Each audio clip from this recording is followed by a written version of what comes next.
Hello guys, welcome to my YouTube channel Shiv Kumar News. Here I am reading newspaper article. My purpose in improving my knowledge and English only nothing. Therefore, please support and guide me. This is our today article. The Savrajya of Chhatrapati Shivaji, the wise king's just rule.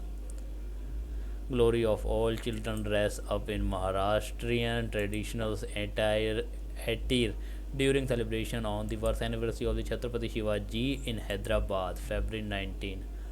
On the Maratha king's liberal and progressive attitude with regard to the various religions under his rule, particularly when contrasted with Aurangzeb, is a legacy which needs to be cherished in contemporary India. Shivaji stood up to both Hindu orthodoxy and Islamic fundamentalism. Prathamesh Kher written this article. Shivaji was religious and form of accounts seems to have been proud of being a Hindu. He awarded large gifts to temple as well as priest. However, his pride in his religion does not seem to have been grounded in hatred for other religions. Even in those medieval times, his faith seemed pragmatic, if not outrightly rational. Khafi Khan Mustakhabu al-Lubab notes Shivaji had made a strict rule that wherever his soldiers went, they were not to harm mosques, the Quran, or women. If he found a volume of the Quran, he would show respect to it and hand it over to a Muslim servant. If any helpless Hindu or Muslim were found, Shivaji would personally look after them until their relatives came to take them. Likewise, Shivaji Chief Justice Raghunath Pandit Rao, in a letter of November 2, 1669, writes Shrimant Maharaj was ordered that everybody is free to follow his religion and nobody is allowed to disturb it. In contrast, Aurangzeb has imposed the jizya, a mandatory tax intended for non-Muslim living under Islamic rule in 1679, as the contemporaneous fatwa declared this amount was to be paid regardless of whether they agree or disagree consent to it or not. Shivaji response to this was bold and clear, contending that Hinduism and Islam, while different from each other, are equal creations of God. He wrote in letter to Aurangzeb, they are creation of God, different are creation of the God. Wrote letter to Aurangzeb, they are different as used by the true divine painter for blending the colors and filling in the outline of his God's picture of the entire human race. If it be a mosque, the call to prayer is chanted in remembrance of him.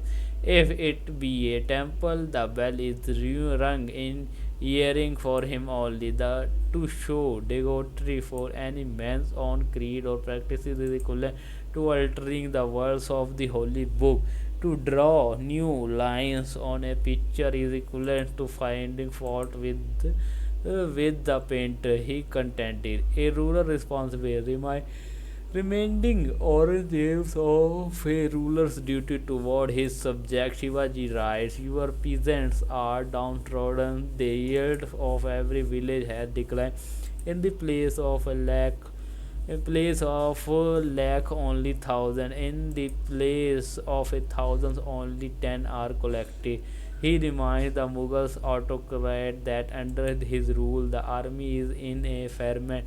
The merchants complain, the Muslim cry, the Hindu are grilled, most men lack bread at night, and in the day inflame their own chicks by slapping them in anguish. Not one to back off from a righteous battle, even when besieging for free players. Shivaji reminded Aurangzeb that many of the fort and provinces have gone out of your possession, and the rest will soon do so too, because there will no slackness on my part in ruining and devastating them. In these travels in the Mughal Empire AD 1656-1668, French traveler Francis Berner testifies to Shivaji's conciliatory attitude toward Catholic Calgary man he encountered. I forgot to mention that during pillage of Surat, the Holy Sevaji respected the aviation of the revered Father Ambrose, the Capuchin missionary. The Francis Padres are good men, he said, and shall not be affected. He spread also the house of the sea Delle, or gently broker of the Dutch, because he was assured that he had been very charitable while alive. The incidents corrupted by the Thévenot is in his voyages. All the rest of the town Surat was plundered except the monastery of the Capuchins. Shivaji's liberal and progressive attitude with regard to the various religions under his rule, particularly when contrasted with Aurangzeb's attitude in his regard, is something that contemporary India can learn from the once and future. Shivaji died on April 3, 1680.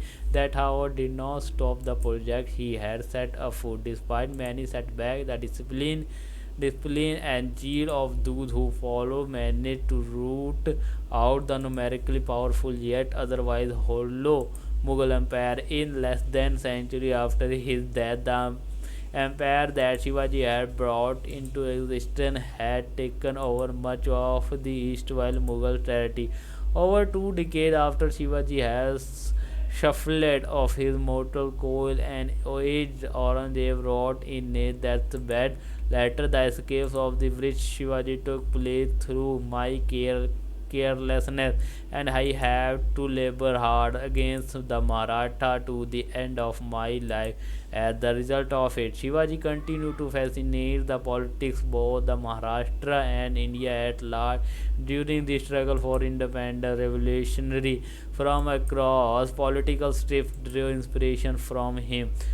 Mahatma Phule, Kabel, Chhatrapati Shivaji, Raje Bhosle, Yanch Puwara reflect on Shivaji's position both on the orthodoxy of Savarna Hindu in his age as well as Islamic fundamentalism. The term Savarja was employed by the likes of the Dada Saheb Nauroji, Mahatma Gandhi at a champion their cause. Swarajya is my birthright was a popular maxim by Bal Gangadhar Tilak, and the anti-caste agitations of Mahad Satyagraha, which took place in Shivaji East while capital Raigad witnessed protesters chanting Chhatrapati Shivaji Maharaj Ji ki Jai. Dr. Ambedkar had extensively covered the coronation's controversy in his Who Are the Shudras, explaining in detail how the contrivance of the caste Hindu almost stopped Shivaji project from becoming a reality. The subject was recounted in Dravidiya Munitra Khazgam, founder and former Tamil Nadu Chief Minister C.N. Annadurai play Shivaji's Kanda Hindu Raj mein, which got its lead actor the Namdi Gure. Shivaji Ganeshan Subramania Bharati extolled Shivaji in 190 line poem of the same name, exhorting Indians to rise against British tyranny just as Shivaji had risen against the one in his age. In the statement of the session court on June 16, 1929, Bhagat Singh said that a new movement which has arisen in the country, and of that dawn we have given a warning, is inspired by the ideal which guided Guru Gobind Singh Ji and Shivaji, Kamal Pasha and Reza Khan, Washington, Garibaldi, Lafayette and Lenin. From vituperative declamations by the opponents while he lived to overtly hagiography accounts by his followers, the memory of the men who once brought havoc on the Mughal Empire is now a plaything for politicians hoping to garner votes by extolling his bravery, his intelligence, and his drive.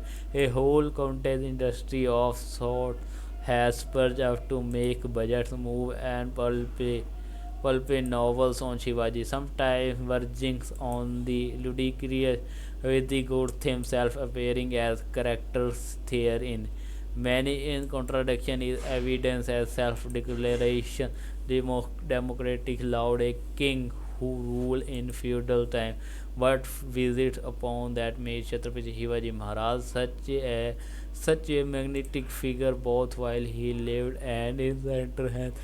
It was not through divine performance but through human will that he fought against a quantitatively larger enemy and wrought a just rule in place of an unjust one.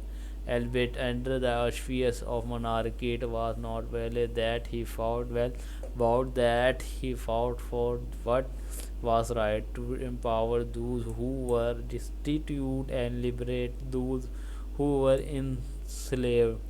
This is the second of the two-part series on Shivaji reasons. So guys, this is today's video. Please like, comment, share, and don't forget to subscribe my YouTube channel for the more update and more video. Press bell icon for notification. Thanks for watching. We meet in tomorrow next video. Jai Hind.